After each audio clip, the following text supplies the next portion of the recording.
नमस्कार, स्वागत है आपका। मैं हूं आपके साथ शाहनवाज मिर्जा। वक्त हो चुका है अपना उत्तर प्रदेश का। अपने उत्तर प्रदेश में कन्नौज से इस वक्त एक बड़ी खबर, जहां पर पूर्व राष्ट्रपति एपीजे अब्दुल कलाम की जयंती पर अब्दुल कलाम को याद किया गया और मेडिकल कॉलेज में कार्यक्रम आयोजित किया गया।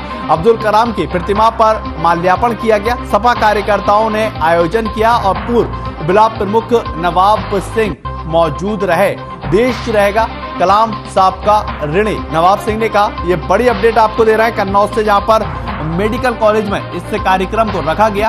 अब्दुल कलाम की जयंती पर यह कार्यक्रम, ये बड़ी अपडेट, बड़ी जानकारी।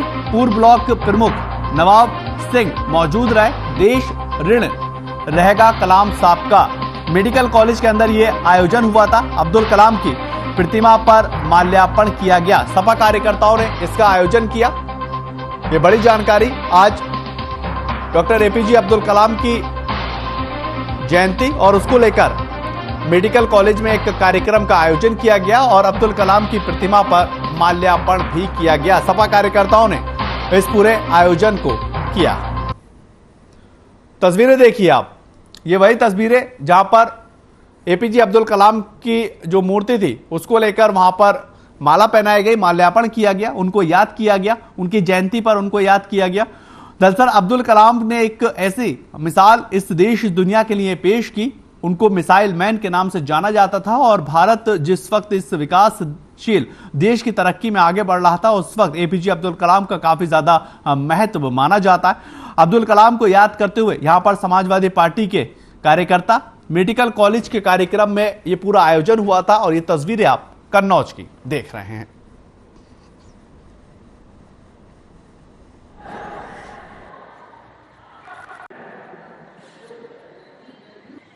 डॉक्टर कलाम साहब का जन्मदिन है, जो भारत के बहुत बड़े वैज्ञानिक थे और राष्ट्रपति भी रहे। हम लोगों को सौभाग्यवश उनके बहुत निकट आने का मौका मिला।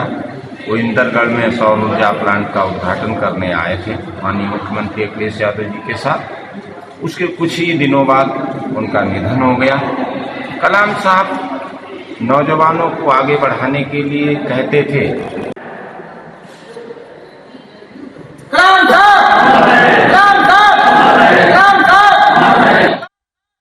तो यहां पर खबर अब रायबरेली से आ रही है, जहां पर कारागार मंत्री सुरेश राय पूर्व विधायक स्वर्गीय राम नरेश रावत के आवास पर पहुंचे और मंत्री जी ने स्वर्गीय रावत के बेटे अरुण रावत और भारतीय जनता पार्टी के कार्यकर्ताओं से बातचीत की। सुरेश राय भाजियों में जिला मंत्री से मुलाकात कर विधायक के निधन पर शोक व्यक्त करते दिखाई दिए और शोक संवेदना सैकड़ों की संख्या में भारतीय जनता पार्टी कार्यकर्ता उसमें शामिल हुए।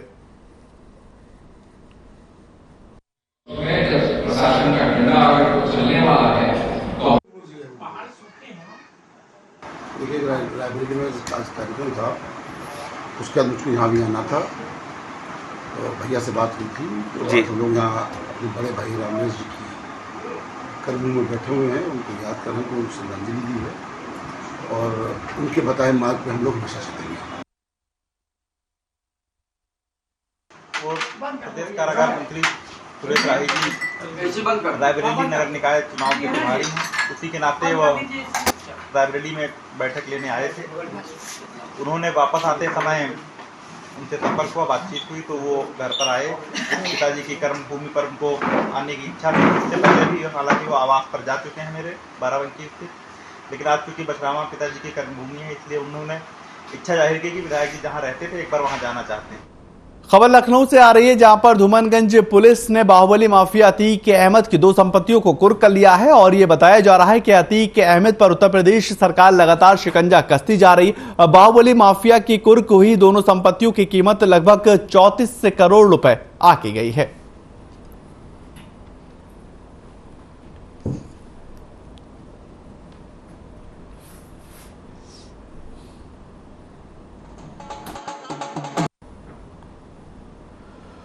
तो वहां पर कुशीनगर जनपद के हाटा कोतवाली क्षेत्र के अंदर जनसेवा केंद्र और स्वर्ण व्यवसायी से लूटपाट करने वाले गिरोह का पुलिस ने पर्दाफाश कर लिया है और 5 शातिर लुटेरों को भी गिरफ्तार किया जा चुका है। जानकारी के मुताबिक इन आरोपियों के खिलाफ कई थानों के अंदर जो है वो अनगिनत मुकदमे दर्ज हैं और साथ ही पुलिस ने इनके पास से 2 बाइक और 40,000 के साथ 250 नगद रुपए बरामद किए। चांदी और सोने के आभूषण और साथ ही साथ अवैध तमंचा भी बरामद किया गया है।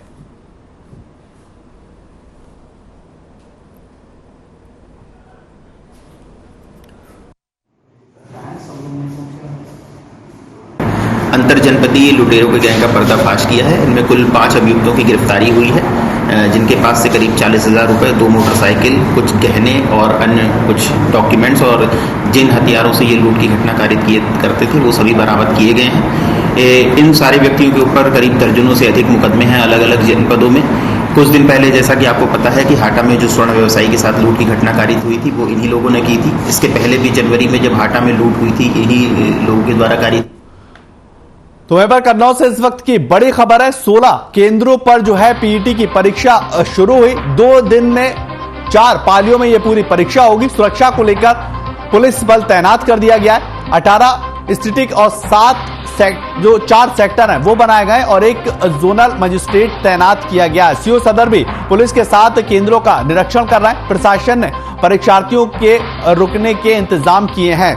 ये बड़ी खबर आपको बता रहे हैं। दरअसल उत्तर प्रदेश के अंदर पीईटी का एग्जाम हो रहा है और उसी को लेकर इतने बड़े पैमाने पर तैयारी चल रही है। सीओ सदर खुद इसकी निगरानी करते हुए नजर आ रहे हैं।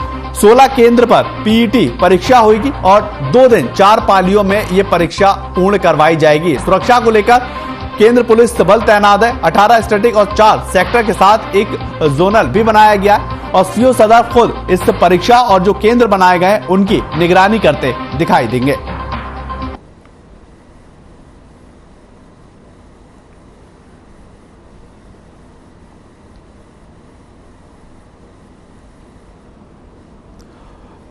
ये तस्वीरें आप देख सकते हैं किस तरह से सीओ जो है वो खुद वहां पर मौजूद है, आला अधिकारी वहां पर मौजूद है, स्टाफ जो है पुलिस विभाग का मौजूद है। सुरक्षा को लेकर काफी ज्यादा इंतजाम किए गए, पुलिस बल वहां पर तैनात किया गया है और 16 केंद्रों पर कन्नौज में ये पीईटी की परीक्षा जो है वो पूर्ण करवाई जा रही है। 2 दिन के अंदर 4 पालियों में ये पूरी परीक्षा जो है वो मुकम्मल करवाई जाएगी। लोगों को कोई भी असुविधा ना हो उसका भी खासा ध्यान रखा जा रहा है।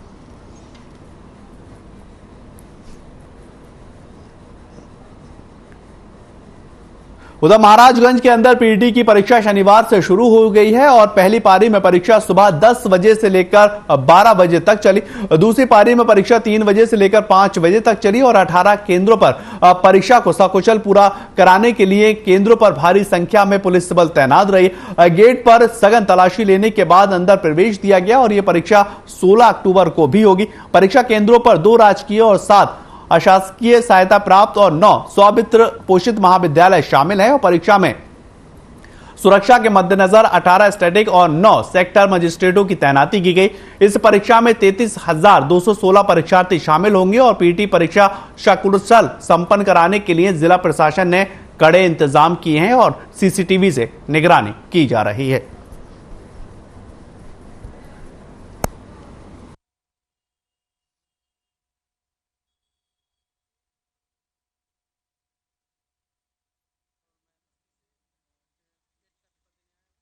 आज पहली पाली की एग्जामिनेशन अभी स्टार्ट होने वाले हैं। देखा जाएगा पेपर वगैरह कैसा होता है कैसा नहीं।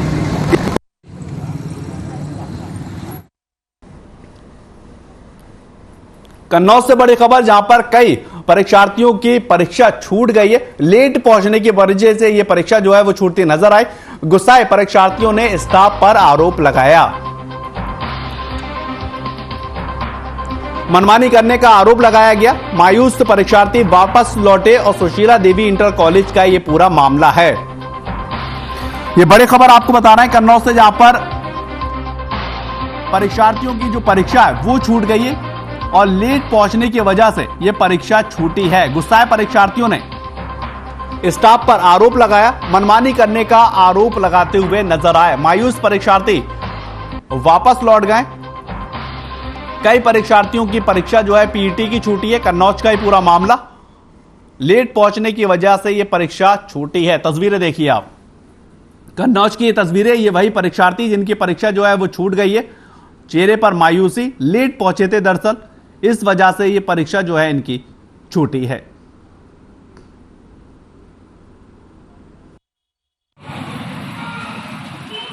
हम यहाँ पे आए कन्नौज में शीतला देवी, यहाँ पे हमारा पेपर था, और सुशीला देवी में हमारा पेपर था। उसमें एडमिट कार्ड में कहीं पर भी ये मेंशन नहीं किया है उन्होंने कि आपको 9:30 बजे रिपोर्ट करना है। एडमिट कार्ड में ये मेंशनड है 10 बजे आपकी रिपोर्टिंग टाइम है, 10 से 12 आपका पेपर है। खबर लखनऊ से आ रही है, जहां पर आनंदी माता मंदिर में हुई चोरी की घटना का पुलिस ने पर्दाफाश कर दिया है और कड़ी मशक्कत के बाद पुलिस ने 4 दिन के अंदर चोरों को गिरफ्तार भी किया। चोरों के पास से चोरी के सामान के 36,171 रुपए और एक मोटरसाइकिल को बरामद किया गया। घटना का सफल अनावरण करने वाली टीम को डीसीपी पश्चिम एस चिनप्पा 10,000 नगद पुरस्कार देते नजर आए। और आपको बताएं कि चोरों ने मंदिर से चांदी का मुकुट और चांदी के कटोरी पर हाथ साफ किया था।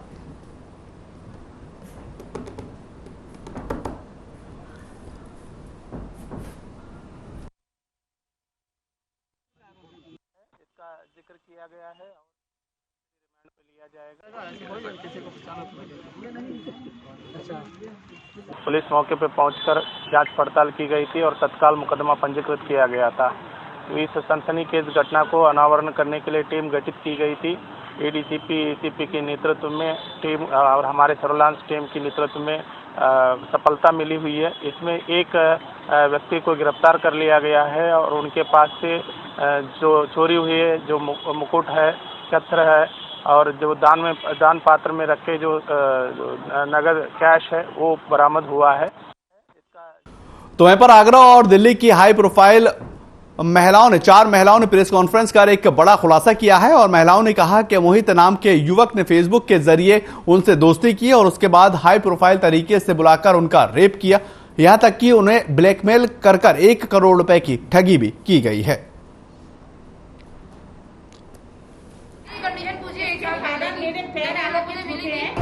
मेरे एक रिलेशन में है, उनसे म्यूचुअल फ्रेंड में शो हो रहा था और इसने धीरे धीरे मुझसे बातें करना शुरू की और फ्रेंडली होके इसने अपनी सारी आइडेंटिटी सारी गलत दी कि अपने को एसीपी का बेटा, अपनी सिस्टर को एसएचओ, मैं शादीशुदा एडॉप्टेड मेरा बच्चा। आपसे किस बिहाफ पे ठगी की गई है? इसने अपना एक अच्छा बैकग्राउंड दिखा के मुझसे पेट्रोल पंप दिलाने के झांसे में मुझसे इसने पैसे और गोल्ड। कितना रुपए लिए गया आपसे? इसने करीबन मेरे से 12 लाख रुपए कैश और 4 लाख रुपए का गोल्ड।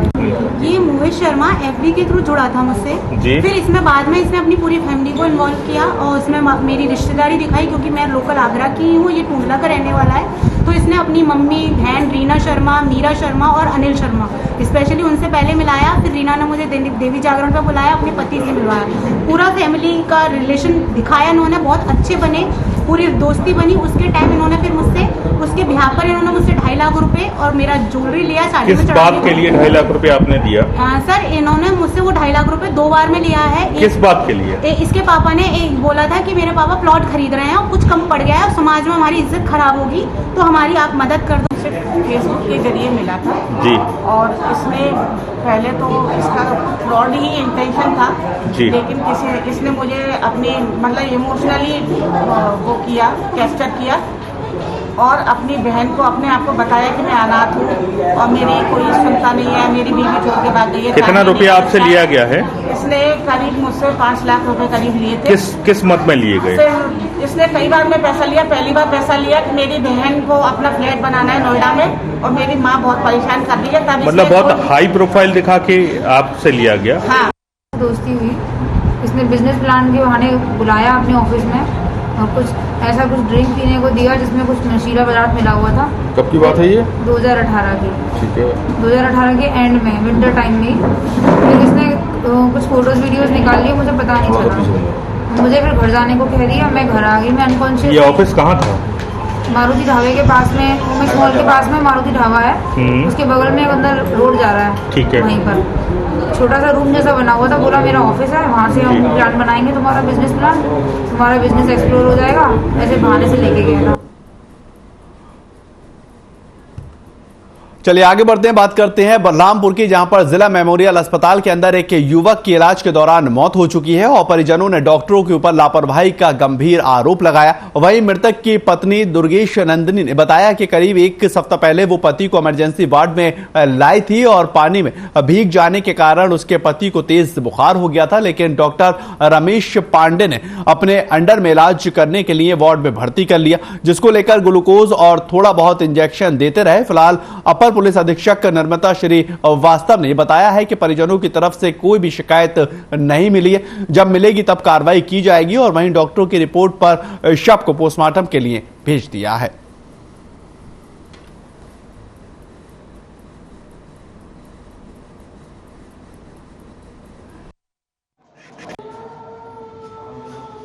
कुछ नहीं, बस यही मतलब ग्लूकोज चढ़ता था एक सुबह शाम और वो सुई लगता था बस। इनको इससे पहले कोई परेशानी थी क्या? इससे पहले मतलब कोई परेशानी नहीं थी, जल्दी मतलब बीमार नहीं होते थे। मतलब इससे पहले कुछ नहीं, मतलब वही दशहरे के दिन भीग गए थे, उसके बाद मतलब वो बुखार आ गया इनको, मतलब झटके आने लगे, फिर इसकी मतलब इनकी तबीयत खराब हो गई। इनका मैं तो शनिवार को यहाँ पे एडमिट कराए थे मेमोरियल हॉस्पिटल में, तो डॉक्टर हैं पांडे जी करके, उन्होंने एडमिट किया था। उसके बाद यहाँ पे बाहर से मतलब जांच वाँच के लिए बोले 2-3 बार, हम लोग के अंदर से जांच करवा दिए तो बाहर से जांच बोलने लगे, बाहर से करवाओ। उसके इलाज हुआ हो, खाली इंजेक्शन और सुई लगा, मतलब ग्लूकोज चढ़ाते हैं बस, और कोई इलाज नहीं है यहाँ पे। इसमें जिला मेमोरियल अस्पताल में एक व्यक्ति का इलाज चल रहा था पिछले 1 हफ्ते से, और इस इलाज के दौरान ही उसकी मृत्यु हो गई है। जिला मेमोरियल अस्पताल के द्वारा एक थाना कोतवाली नगर पे मेमो प्राप्त हुआ पोस्टमार्टम कराने के लिए, तो उसमें पोस्टमार्टम की कार्रवाई की जा रही है और पोस्टमार्टम रिपोर्ट में और जो उनके परिवारीजन की तरफ से जो भी प्रार्थना पत्र आता है उसकी जांच करके जो विधिक कार्रवाई है वो पूर्ण कराई जाएगी। तो यहाँ पर कन्नौज से इस वक्त की बड़ी खबर, जहां पर एसडीएम सदर ने जायजा लिया है और बाढ़ प्रभावित क्षेत्रों का जायजा लिया गया। कासिमपुर कटरी पहुंच बाढ़ स्थिति का जायजा लिया और बाढ़ से निपटने के लिए कंट्रोल रूम बनाए गए हैं। गंगा के बढ़ते जलस्तर से ग्रामीण परेशान, हजारों बीघा फसल डूबकर बर्बाद। यानी कि बड़ी अपडेट आपको दे रहे हैं, जहां पर कन्नौज के एसडीएम सदर ने जायजा लिया और बाढ़ प्रभावित क्षेत्रों का जायजा लेते नजर आए। कासिमपुर कटरी पहुंचकर बाढ़ की स्थिति जानी और बाढ़ से निपटने के लिए कंट्रोल रूम एसडीएम ने बनाया, इस बात की घोषणा की और गंगा के बढ़ते जलस्तर को लेकर भी चिंता व्यक्त की है, क्योंकि बारिश जो है वो बहुत बड़े पैमाने पर होती हुई नजर आई और इससे किसानों की फसलें भी लगातार बर्बाद हुई हैं और एक जो जल स्तर का जो एक स्तर है वो लगातार बढ़ रहा है। उसको लेकर प्रशासनिक अधिकारी लगातार जो है वो दौरे कर रहे हैं और उसी कड़ी में ये कन्नौज से बड़ी खबर, जहां पर बाढ़ प्रभावित क्षेत्रों का जायजा एसडीएम लेते हुए नजर आए हैं। उधर बात करेंगे बलरामपुर के अंदर स्वच्छ भारत मिशन के तहत गांव को स्वच्छ और निर्मल बनाने पर मुख्यमंत्री ने ग्राम प्रधान अखिलेश सिंह प्रधान को सम्मानित भी किया है और साथ ही साथ ग्राम प्रधान ने पूरे गांव के अंदर शौचालयों का निर्माण कराकर गांव को हर क्षेत्र में स्वच्छ बनाया जाएगा। ग्राम प्रधान अखिलेश सिंह ने स्वच्छ भारत मिशन के तहत मेरा गांव स्वच्छ गांव अभियान को सफल बनाए रखने के लिए गांव वालों से अपील की है और ग्राम प्रधान ने कहा कि स्वच्छता सुंदर समाज का दर्पण होती है। निकालने के आप तो स्वच्छता की बात कर रहे हैं। स्वच्छता इसलिए महत्वपूर्ण है क्योंकि स्वच्छता से बहुत लाभ है। तो पहली बात तो ये है कि गांव स्वच्छ रहेगा तो लोग स्वस्थ रहेंगे और लोग स्वस्थ रहेंगे तो संपन्न भी रहेंगे, जाहिर सी बात है। तो स्वच्छता पे इसीलिए हमने विशेष ध्यान दिया। स्वच्छता के लिए हमने कूड़ा निस्तारण केंद्र का निर्माण कराया, नालियाँ बनवाई, घुरगड्ढा बनवाया और आपका सोखता गड्ढा सोखपीठ हमने निर्माण कराया, अंडरग्राउंड नाली तैयार बनवाई तालाब तक पानी निकालने के लिए गाँव की। तो यहाँ पर बड़ी खबर, जहां पर रायबरेली से आ रही तेज रफ्तार का कहर जो है वो देखने को मिला और कार ने टक्कर मारी है। रिक्शे में सवार 4 लोग इसमें घायल हुए, एक शख्स की हालत गंभीर बताई जा रही, अस्पताल रेफर किया गया और बजरावा कोतवाली के ओवर ब्रिज पर यह बड़ा हादसा घटित हुआ है। ये बड़ी जानकारी आपको दे रहे हैं, बड़ी अपडेट आपको बता रहे हैं, जहां पर बड़ा हादसा जो है वो घटित हुआ है। रायबरेली में तेज रफ्तार का कहर देखने को मिला और कार ने ऑटो को टक्कर मारी है। रिक्शे में बैठे 4 लोग घायल हो गए और एक की हालत काफी गंभीर बनी हुई है, जिसको जिला अस्पताल में रेफर किया गया है। ये रायबरेली की बड़ी खबर। तेज रफ्तार का कहर एक बार फिर से देखने को मिला और कार ने ऑटो को टक्कर मारी और रिक्शे में सवार 4 लोग घायल हो गए। एक शख्स की इसमें हालत गंभीर बनी है, जिसे अस्पताल रेफर किया गया। तस्वीरें देखिए आप, इमरजेंसी वार्ड में उसको रेफर किया गया। तेज रफ्तार का कहर जो है वो यहां पर देखने को मिला है और रायबरेली की ये खबर आपको बता रहे हैं, जहां पर कार ने ऑटो को टक्कर मारी और रिक्शे में सवार 4 लोग घायल हो गए।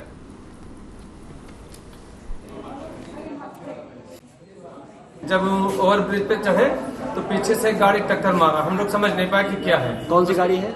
अरे मारुति 4 पहिया है ना, गाड़ी का नाम नहीं जानते। फिर उसके बाद फिर संभल गए, ढाल पे थे। उसके बाद फिर दोबारा टक्कर मारा इतनी तेजी से कि हम डिवाइडर में गए। कहाँ जा रहे थे आप लोग? यहाँ मथुरा में आ रहे थे। कितने लोग थे? 5 लोग थे। सब लोग छोटे लोग हैं? हाँ, सब लोग। कहाँ पढ़ती हैं आप? क्या हुआ बेटा, कैसे हुआ हादसा? ऑटो वाले चला रहे थे, चलाते पीछे से अंकल आए, उनके कार से। कहाँ चोटें लगी आपको?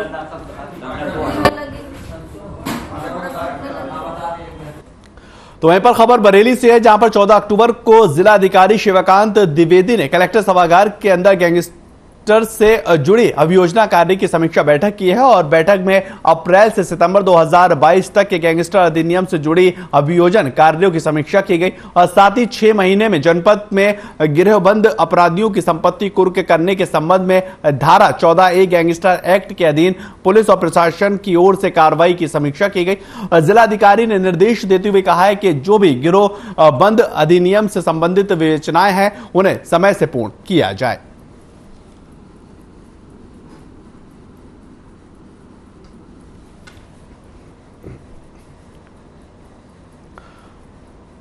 तो वहीं पर कुशीनगर के मठिया में भव्य मेला और दंगल का आयोजन किया गया है और मेले के मुख्य अतिथि गोरखपुर के सांसद रवि किशन और सांसद प्रवीण निषाद ने फीता काट का शुभारंभ किया। आपको जानकारी दें कि पिछले 94 साल से मेला लगातार हो रहा है और मेले में दंगल प्रतियोगिता का भी आयोजन किया गया। यहां पर कई राज्यों से पहलवान अपनी पहलवानी दिखाने के लिए आते हैं और मेले में सांसद, विधायक और जिलाधिकारी के साथ पुलिस अधीक्षक मौजूद रहे।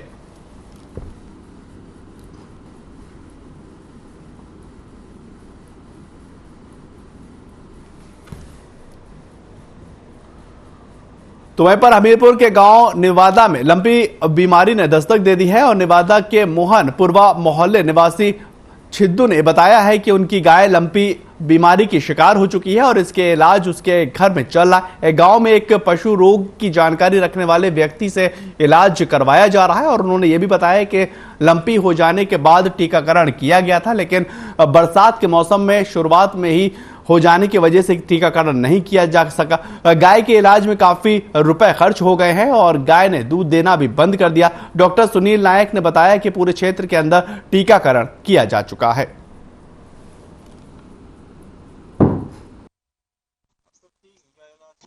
नेवादा का है, लोधीपुर का रहने वाला है वो। तो वही करता रहा है। कौन सा बीमारी हो गई इसको? लंपी। कितने दिन से बीमार है? 1 महीना से। अच्छा, बीमार में जो सरकारी अस्पताल है उसमें आपने सूचना दी थी? सूचना हमने तो नहीं दी है। हाँ। तो डॉक्टर भी नहीं आए फिर इलाज करने? नहीं आए, मगर वो इनकी जिम्मेदारी में करते रहे। अच्छा अच्छा। खबर हमीरपुर से आ रही है, जहां पर हमीरपुर के जलालपुर थाने के अंदर विदाई समारोह का आयोजन किया गया है और आपको बताएं कि इस दौरान एक पुलिस कर्मी के तबादले पर स्टाफ के लोग फूट फूट कर रोने लगे। दीवान राजेश मिश्रा का थाना सुमेरपुर के लिए तबादला किया गया और विदाई के दौरान प्रभारी निरीक्षक सहित पूरे थाने की पुलिस भावुक हो गई। विदाई के दौरान रो रहे पुलिस कर्मियों का वीडियो सोशल मीडिया पर जमकर वायरल हो रहा।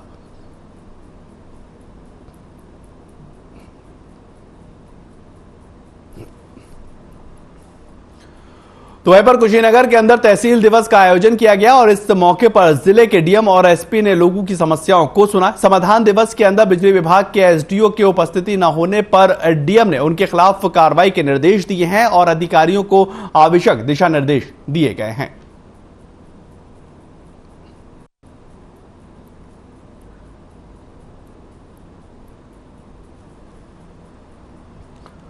तो इस पर खबर लखनऊ से आ रही है, जहां पर राजाजीपुरम की ई ब्लॉक मार्केट के अंदर नशे में धुत होकर एक युवक ने हंगामा किया है और खाने के होटल पर होटल मालिक के संदीप के पिता के साथ गाली गलौज कर होटल में काफी ज्यादा हंगामा किया गया। आपको बताएं कि नशे में धुत युवक अपने आप को विधानसभा कर्मचारी का बेटा बता रहा है।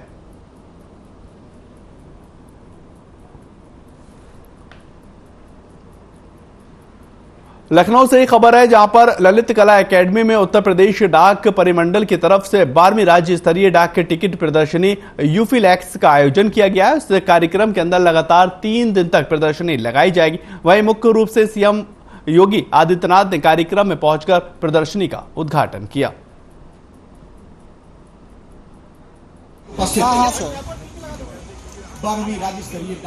इस परंपरा को इस प्रकार के डाक टिकट और स्पेशल कवर के माध्यम से संरक्षित किए जाने की आवश्यकता है, जिससे आने वाली पीढ़ी के लिए सहज और सरल तरीके से, क्योंकि जब हम लोग बहुत सिद्धांतों में पढ़ते हैं तो वह कठिन हो जाता है, लेकिन जब हम उसे ग्राफिक्स के माध्यम से प्रस्तुत करते हैं या कोई चित्र के माध्यम से उस समय की किसी एक घटना को ध्यान में रख करके जब हम लोगों का ध्यान आकर्षित करते हैं तो लोग आसानी से इसको समझ जाते हैं। और मुझे लगता है आसानी से समझाने का सबसे अच्छा माध्यम उस समय की किसी घटना को या किसी चित्र को ध्यान में रखकर या ग्राफिक के आधार पर हम उसको कर पाएंगे। तो सुरेश कुमार जी,